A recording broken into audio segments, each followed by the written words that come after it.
Honestly, maybe the new goal that I should add to my general theme is just get some stuff done. I'm Nora, and this is also known as Nora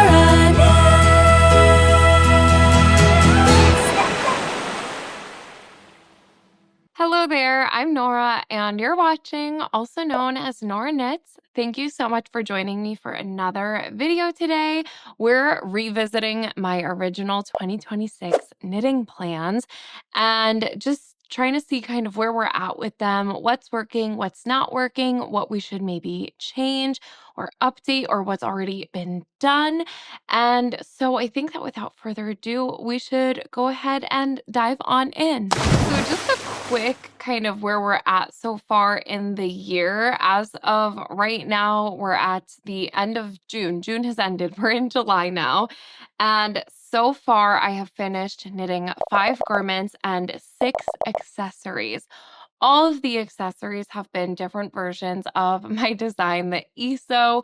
And then the garments that I have done, it's been 2 vests and 3 sweaters. Knowing that now, I can confidently say that the things I think I'm still lacking in my hand knitted wardrobe and just stuff is, to be super redundant, more color. That's something I've been talking about for forever now.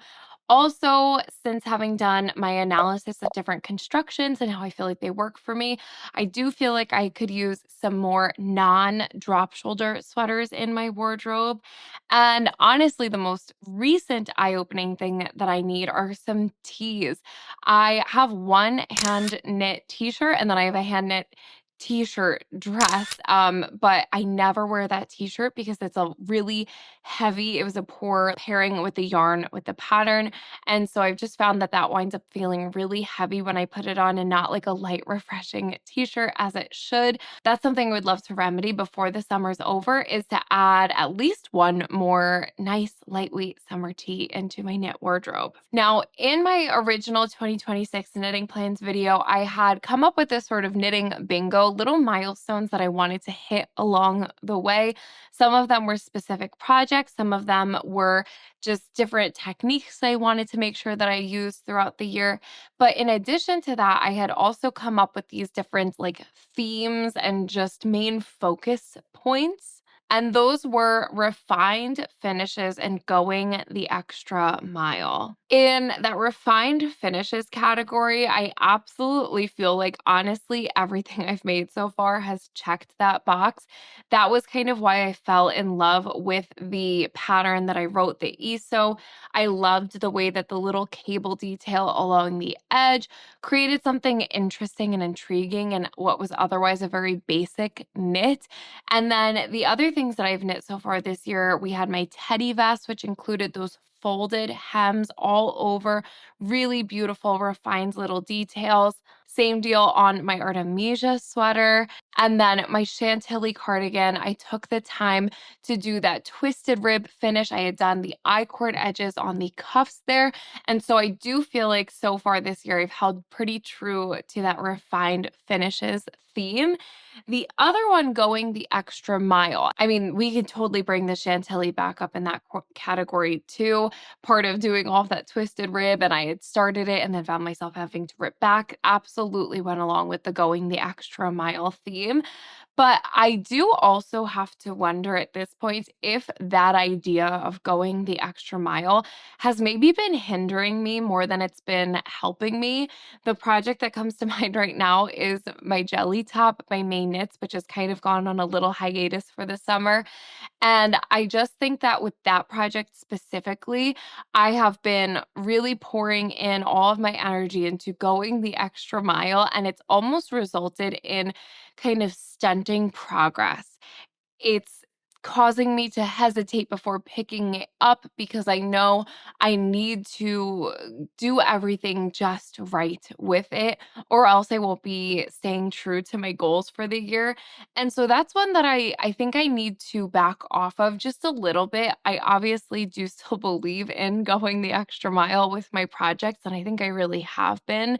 But I need to recognize when that goes from being a good thing into being a hindrance.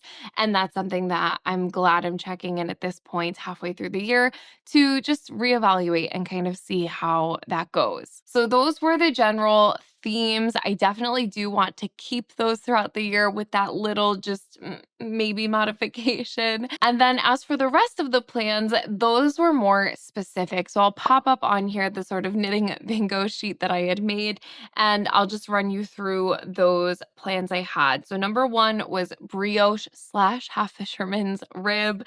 I had a goal of using the Rhinebeck wool I had purchased last year. I wanted to make the Texo Sweater by Jeanette Knits. I'd like a crewneck cardigan in my hand knitted wardrobe.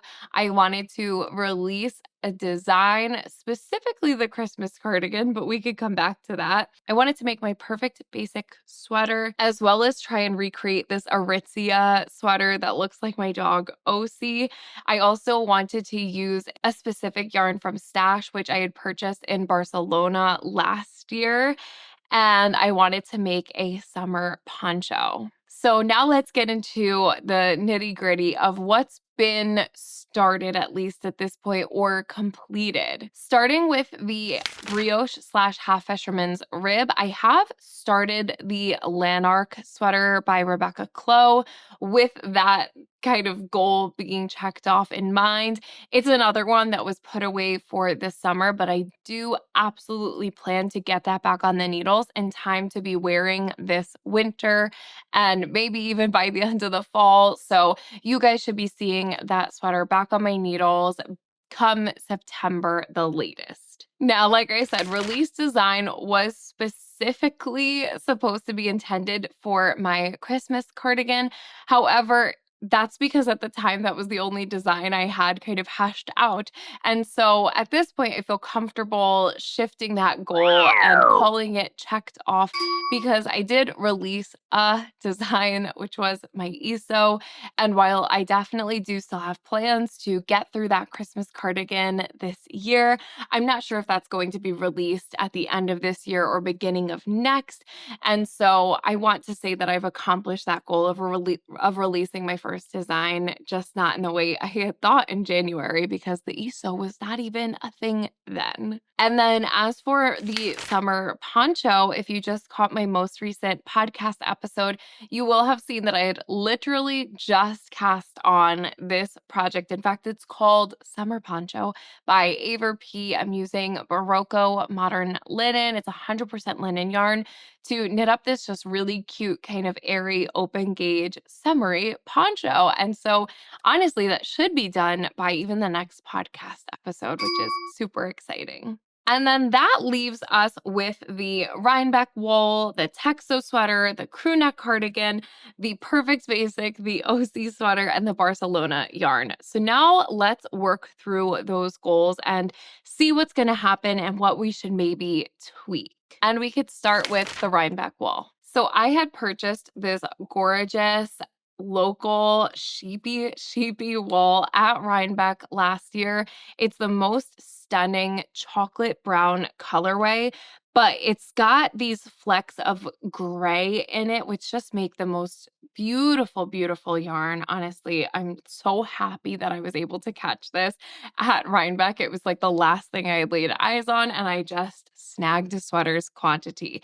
Now, that being said, my thoughts at the beginning of the year were to make this into possibly the Eternum sweater by Jeanette Knits, a really gorgeous Henley style sweater that has these wide spans of ribbing and the really beautiful kind of chunky button placket. Super simple finishes. There's no ribbing in addition to it. It's just kind of this all over one stripy vertical texture, and it has the cozy collar on it.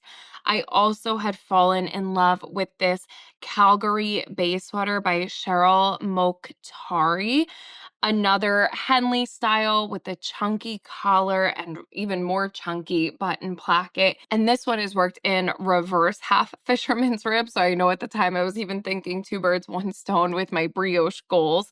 But what these two sweaters both have in common, which kind of contradicts my new goals, is that they're both drop shoulder. And so I'm really just trying to put a pause on adding drop shoulder sweaters into my hand knit wardrobe temporarily while I figure out exactly what I think works best for me. And so I was able to take this opportunity to sit down and figure out what could maybe work as an alternative, because I knew that I wanted this to be knit in some sort of textured knit. I also know that in this darker brown, cables wouldn't be the most obvious and easy thing to see, though I wouldn't mind having a cable knit sweater. But I definitely wanted something that was a Henley that would be worn over top of other layers, since this is quite a rustic wool. And this is also, by the way, I think it was listed as a DK weight. I would maybe consider it more of a worsted. So I wanted a Henley style pull over, chunky, cozy, almost borderline jacket kind of knit. And I definitely wanted it to have some texture so that this rustic wool would just really sing. So currently on my mind as alternatives, I have the Stanford sweater by the Knit Pearl Girl. You can absolutely see why this would be something I'd be interested in. It's a very similar cut to that Calgary Bay sweater, but this is all over stockinette. It is a raglan style sweater, and once again features that deep Henley button placket. So if I were to knit this sweater, I would honestly use this pattern just kind of as my base and then add some sort of texture to it, be it those wide spans of ribbing like the Jeanette Knits version had, or maybe even dabbling with adding some honeycomb cables or something to just richen up the texture of this knit. But I do love that I at least have this as an option for a non-drop shoulder Henley style sweater. The other thing I was thinking was to possibly try and hack this Cara cardigan by Lynn Knits, which is Lady Homa Samso. And obviously, this is way different because it is an all over cable knit cardigan. And so, if I were to knit this, I would be making modifications to hack it into a Henley style instead of the cardigan. The one thing that I'm just kind of cognizant of with that is that obviously, this being a cardigan, it is intended to be worked flat. And so all of the texture for this would be written that way.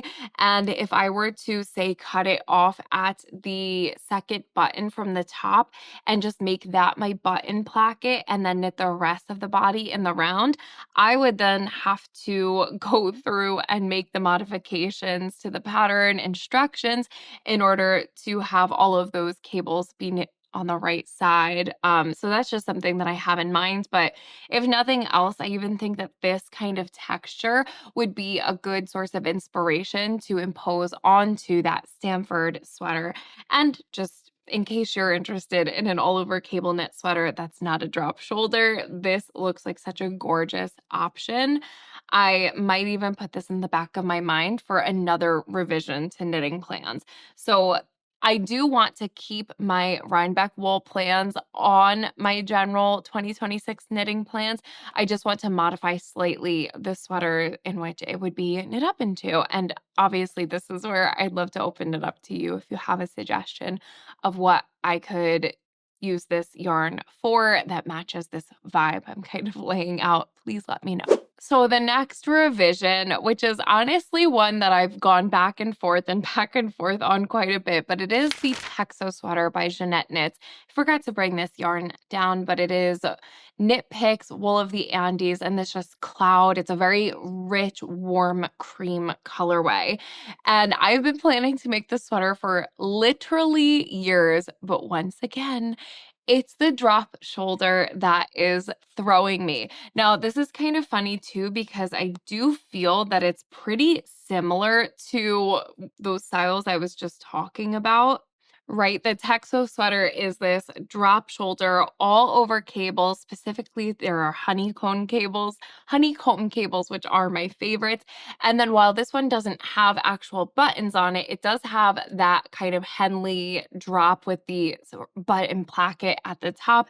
And then it has a collar that sits folded down in the back.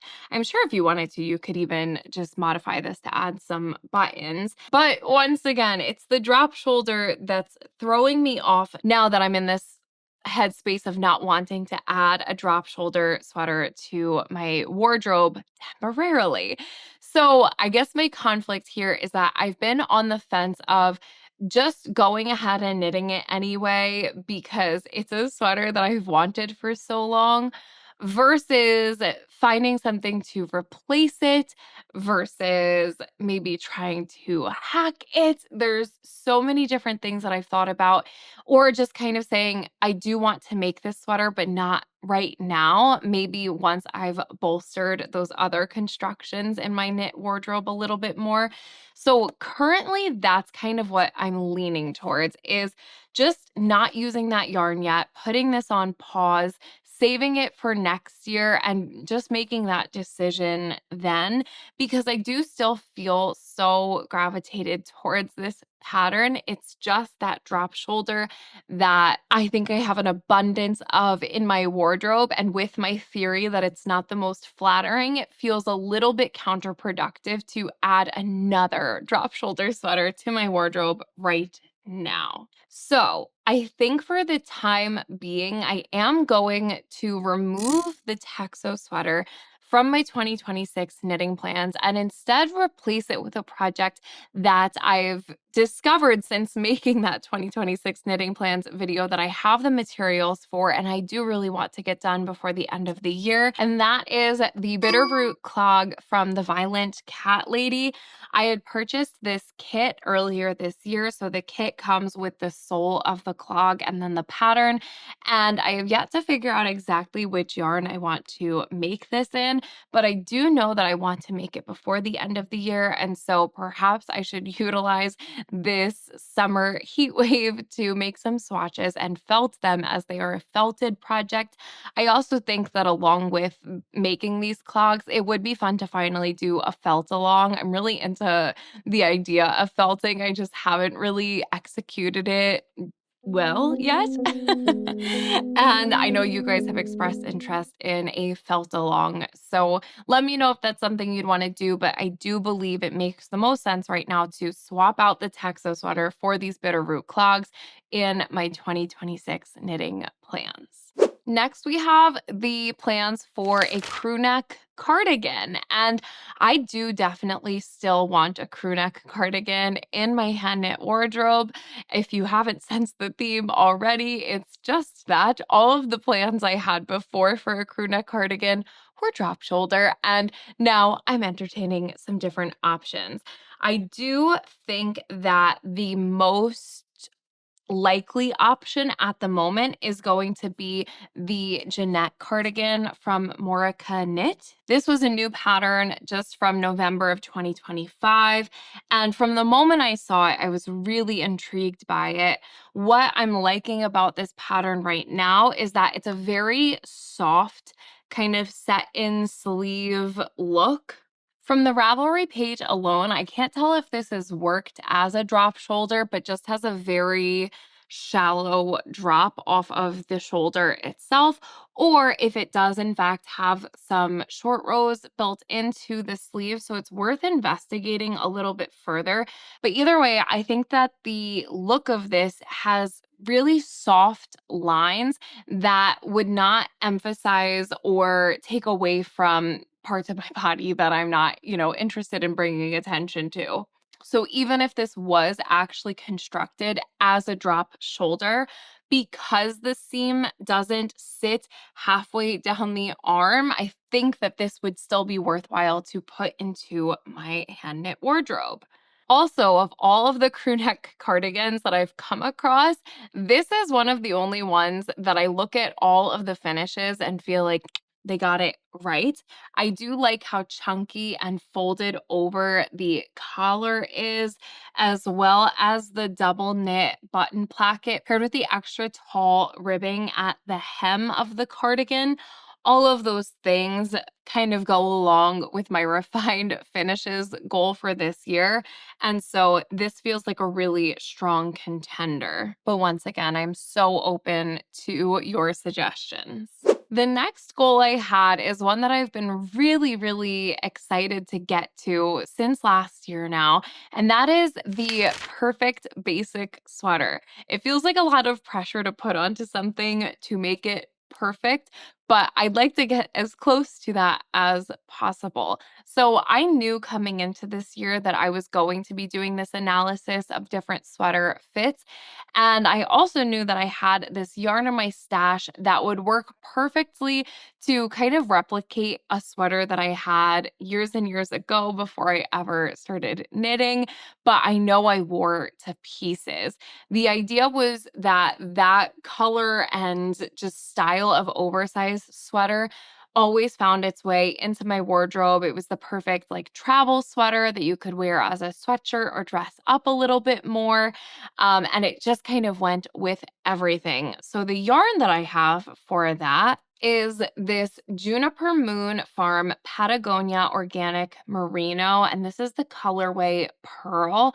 I fell in love with this yarn because it is a really neutral kind of cream colored yarn, but it has this super, super light gray heathering to it. Now, when I did swatch this up for another sweater project last year, I found that this color was just like not 100% jiving with my skin tone, probably specifically in the winter. Now that I have a little tan, it's probably not too bad. But I know that it was just really competing with my undertones, having the cooler gray and the way that this then just kind of, I don't know, it wasn't working 100%.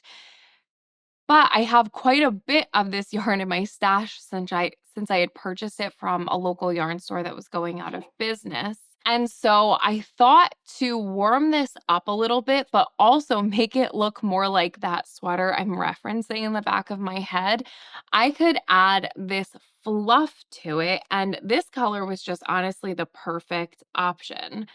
This is Drops Brushed Alpaca Silk, and the colorway is 4. If I had to describe this, it's a very, like, pinky neutral. In some lighting, it looks gray, and in others, it looks like the lightest kind of super creamy coffee brown. And absolutely, when you see it up against the pearl yarn, it has that pinkish warmth that I just think plays so well with this more cool toned pearl. And so between the cream and the gray heathering in this yarn, and then the pinky gray tones in this, I believe that this is going to make the perfect neutral sweater. And with this as the base, I want to make this oversized, simple, yet elevated, basic, perfect sweater. Once again, up until this point, I probably would have gone for something drop shoulder, but being that I want this to be my perfect basic, I want it to be the best construction to suit me. Almost like the color analysis stuff, you know, they give you your, I've never had this done, but from what I've seen, they give you your color that's like your best color. And so even if it was a day where you had no makeup on and nothing else, but you put on that colored t-shirt, it would look good and you would feel good wearing it. That's kind of what I'm going for as far as the construction of this sweater. If I have no makeup on at all and I'm just wearing jeans and this sweater, do all of the lines work to suit me the best? And based on those analysis videos, we've found that the raglan style, maybe a circular yoke or a set and sleeve or a saddle shoulder sweater, somewhere in there is where my best fit is living. I just don't have quite enough data to be able to decipher which one it really is. So this sweater will absolutely be one of those constructions. Let me show you the ones I was thinking, and you guys can give me some feedback. First up is the Barora pullover by Brianna Mason, and this is a circular yoke design.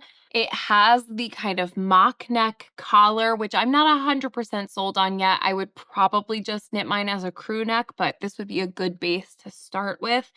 And then it has that kind of boxier silhouette with the ribbing at the bottom on a split hem that it's longer in the back and shorter in the front. And that's actually exactly how the ribbing was on my old reference store-bought sweater, which I think is part of what made it so nice and well suited to different things. Like I could wear it with leggings even, which I don't usually do, but if I did, it was pretty comfy that it kind of covered the bum. But the shorter front made it still look a little bit more pulled together, even though it was an oversized sweater. It wasn't long, long all over. This one in particular also has sleeves that are quite a bit more tapered than a lot of the sweaters I've been knitting lately. But I also believe that that lends itself to just looking a little bit more refined and polished for an otherwise basic sweater. And honestly, I just really like the way that the circular yoke looks on this one. And the circular yoke sweaters that I have and that I've been referencing all have some sort of detail in the yoke that keeps me from being able to just look at the fit of the garment because my eye always goes to these lines of details across the yoke. And so I feel particularly determined to knit a circular yoke something at some point this year. And this just looks easy. And I mean that not from a knitting perspective, but just as a like styling perspective. Though as a knitting perspective, it looks pretty darn easy as well. This is supposed to be knit up with Aran weight yarn. It says on 5 millimeter needles, I believe. And that seems like a pretty good pairing for my sport weight yarn held with the brushed alpaca. I'll want to knit it at a little bit of a looser gauge. So I think that that would actually be a great match. And it just looks so nice, polished, but casual. So that's option A. Now, if I decided I wanted to go with a raglan construction, I might honestly just knit up a second yoga winter sweater by Naringa Rook. I had knit a chocolate brown version of this sweater using Barocco Ultra Wool, and honestly, it's one of my most worn knits. I love the fit of it so much. I think that the way that the hem is done is so underrated. It gives just an interesting detail to an otherwise basic sweater. But with that in mind, I don't know if it's almost too interesting a detail for this perfect basic, or is that exactly what would set it apart? Once again, I don't know if I would do the super tall standing collar. I'm not against a mock neck, but I think for a more everyday and kind of every season sweater, a crew neck would probably be a better choice for this perfect basic. I just happen to know that I love the lines on this yoga winter sweater. It's one of my favorites to wear, and so kind of why not just knit it again? Especially because my original version is a super, super dark brown. This would look particularly different in this way lighter colored yarn. It's also a pretty quick and easy knit, and so that definitely helps. So that would probably be my choice as of right now if I went raglan. Now I have two different ideas for a saddle shoulder construction, and the first one is this matcha jumper by Vert Knit. I've heard nothing but good things about Vert Knit and all of her patterns, and this one just has a very, very classic, clean look to it. And it's honestly, the more I look at it, the more it's feeling like the right choice for this yarn specifically. So it's a saddle shoulder construction. It looks like a contiguous saddle shoulder. So you're almost working it as a raglan where you're increasing down the shoulders, but then the seam does drop right at the natural end of the shoulder and come under the arm. So in the end, it has a look that marries a lot of these styles together. It has the vibes of a raglan, but the set-in sleeve look almost. And yet with that seam coming out from the neck and then down and around under the arm, it is that saddle shoulder. Now, this one also has a folded turtleneck collar, which I think would be that much easier to modify into the crew neck that I'm picturing. And probably my favorite thing here are the sleeves. I adore the super, super abundant ribbing on the sleeves. I just think that that's so beautiful and adds that little extra detail to an otherwise basic sweater. The one thing I would probably also modify here is I would most likely want a split hem. It's just something that I found for me works particularly well in my wardrobe. Being able to like French tuck the front and then leave the back out. I don't know why, that's just something that I tend to gravitate towards, but otherwise, I love the look of this sweater. And if you're looking for a really basic sweater that's not a drop shoulder, I feel like this is the way to go.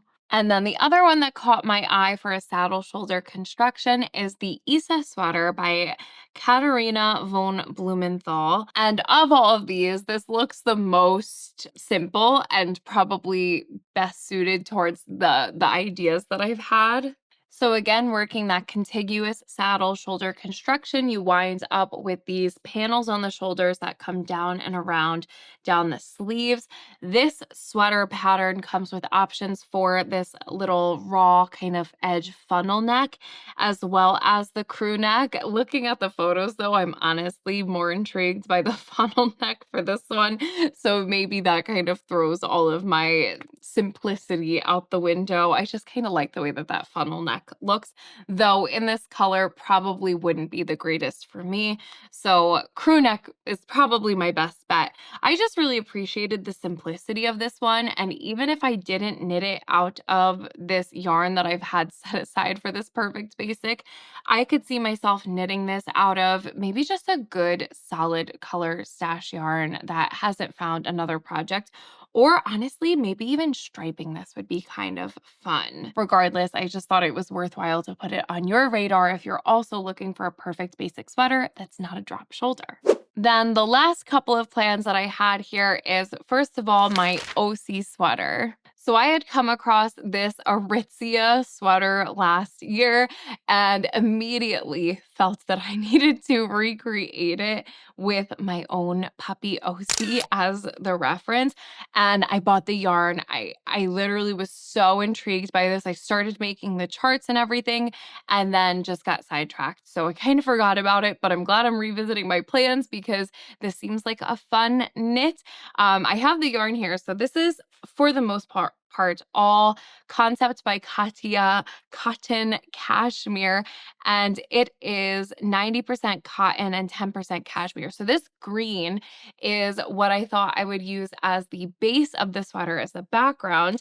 And then I had picked up all of these different colored balls in not only the cotton cashmere, but also some BC Garn Summer in cashmere.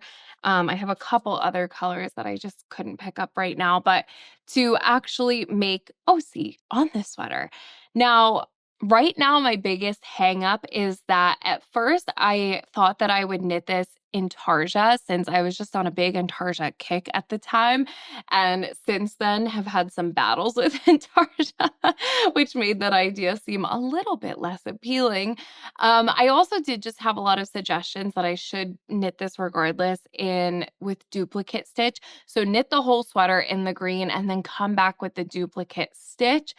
And then I also just needed to find the pattern. I thought I would write something that I thought that was kind of silly. I could just use a simple pattern to make this and then add Osi to it. So I'm curious what your thoughts are I do believe as of right now to just get this project going, it would make the most sense to just knit the base sweater in the green and then duplicate stitch OC onto it afterwards. Alternatively, I could kind of make what would be the outline of OC and do that in the intarsia so that she is like a silhouette on the sweater and have the green background plus just like, I don't know, probably even just this color as like a silhouette on the front and then go back and duplicate stitch that for all of the intricate details. I do genuinely want to know what you think would make the most sense. If I go with the option of just knitting the sweater and then duplicate stitching, I have found a pattern that I thought could work pretty well for that. And that is actually a free pattern. It's called the Slater Tee by Stina Holgard Johansson.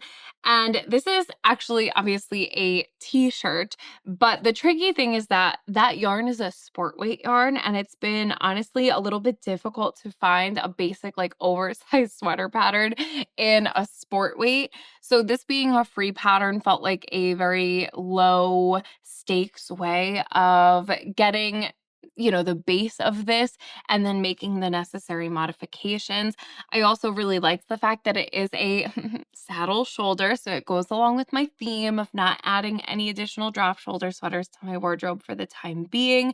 The changes I would probably make is that I would probably knit the collar as either ribbing and fold it over or maybe even a rolled hem. Haven't 100% decided on that, but whatever I did there, I would replicate on the sleeve, cuffs, and the hem.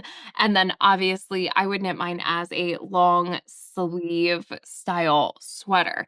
If I wanted to go the route of adding her silhouette in the background with intarsia knitting, I would probably just start this as the yoke. And then once I got to the underarms, I would probably just split for the front and back and start knitting it flat so that I could work the intarsia back and forth on that front panel up until the point where she's no longer there. And then I could go back to knitting in the round and seam it up later and go back and finish the sleeves and everything. It sounds a little bit complicated, but I think it is possible. So once again, I would love to know what your thoughts are, or if you have a better suggestion for a base pattern to use, because right now this seems very promising to me.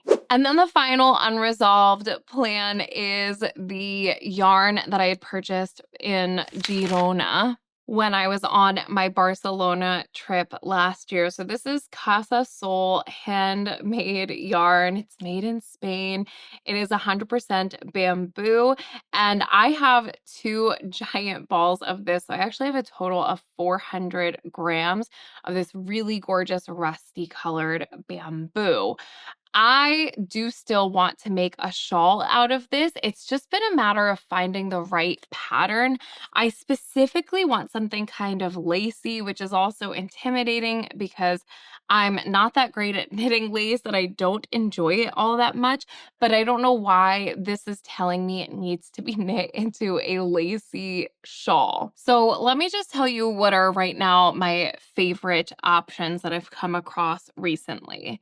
The first one is the 2629 Cathedral Windows shawl from Plymouth Yarn Design Studio. It's kind of hard to tell in this photo, but the lace pattern makes for what look like these beautiful cathedral windows. And obviously, being in Spain last year, one of our favorite things that we've done was visit La Sagrada Familia, amongst other cathedrals in Spain. And so I did think that it would be a fun play to knit the lace into a cathedral-like motif to just keep it all in theme. I also like that the lace is very consistent across this shawl. Having not knit a ton of shawls or any shawls other than my little Isos, I didn't know exactly what I was looking for in a shawl. And so that's something that I've been learning as I've been looking for just the right one for this. but I don't think that I like so much the shawls that have like a solid section and then lace. If I do, it has to be very particular. And I also do believe I'm leaning towards something that's more of a wrap style shawl and less of a triangle scarf shawl, just so that it's the most versatile and something that I think I will love the longest. I want this to be something I have for the rest of my life and cherish for the rest of my life. So yes, I like the uniformity of the lace. I like that it is a rectangle. Would I like it more if it had a taper? Probably, but it's a pretty good start. As I've just said that I didn't want a triangle shawl, this one did catch my eye. It's called Some Me Time Shawl by Joji Locatelli, the queen of shawls herself. And this I just thought had the prettiest little lace pattern, and the way that it created these little scallops at the bottom edge, I just think is so beautiful. Although as much as I'm intrigued by this, I think actually looking at these photos again makes me realize, no, I don't want a triangle shawl. I want something that will be more of a wrap style. So while I like this idea and this lace, this probably won't be the one for me. And then one that's more of like a wild card, but to be honest, is probably my favorite contender right now. This is Summit by Mandy Harrington. This is a free pattern, and I just thought that this was so stinking cool looking and has a timelessness about it. So obviously, as you could tell, it is this like snakes stacked up on top of each other shawl. It's very modern, contemporary. It looks like something that should be hanging on the wall as an art piece. But that's maybe why I'm really interested in it. I like that it's something different. And I could just picture this in this beautiful, shiny, rusty color. And pairing that with just about anything, I think would elevate an outfit.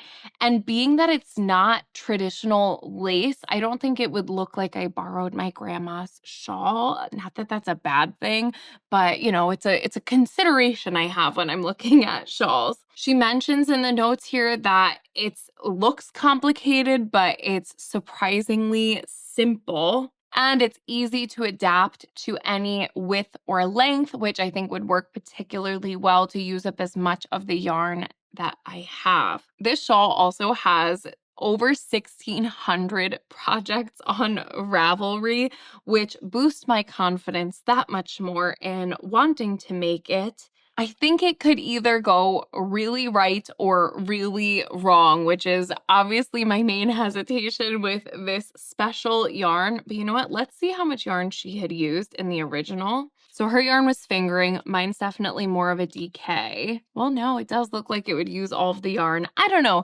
You guys tell me what you think on this one, because I feel good about this idea. I'm just picturing this paired over top of like just linen pants, maybe with a black tank tucked in, and then this draped over, maybe with like a pin so that it's kind of off the shoulder and acting more like a poncho.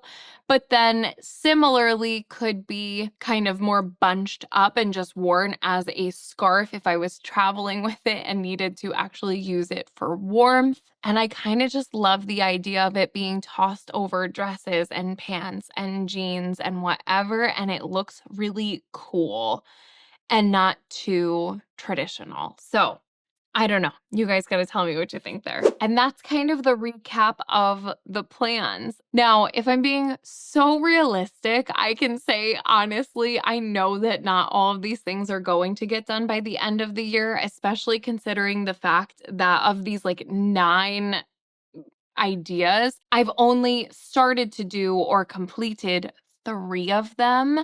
However, I have faith that at least one of these garments could come out. The clogs, I think, are a good, promising thing to get on there. I do also absolutely plan to get going on that Christmas cardigan. I've been working on a lot of other projects right now. And honestly, maybe the new goal that I should add to my general theme is just get some stuff done, because everything's in whip territory and it's living there. And that's kind of starting to weigh me down. And I don't know at what point I just say, forget it and put it on the back burner or rip it out. I don't think I have it in me to rip anything out, to be honest, but it's kind of keeping me from starting new projects, and that's frustrating. So I should add that too. To the themes. And that's everything, you guys. I'd love to know how your 2026 knitting plans are going, or if there's anything that you've made so far that you're just really proud of or in love with. Please tell us in the comments so that we could get a little inspo ourselves for anyone who's just in this summer knitting rut. And with that, if you enjoyed this video, you can let me know by giving it a thumbs up. And if you subscribe and ring the bell, you'll be notified anytime I post a new video. However, you can usually expect a Saturday morning upload at 9:30 a.m. Eastern time. And with that, a big ol' thanks for watching, and I will catch you on the next one. All right, guys. Bye.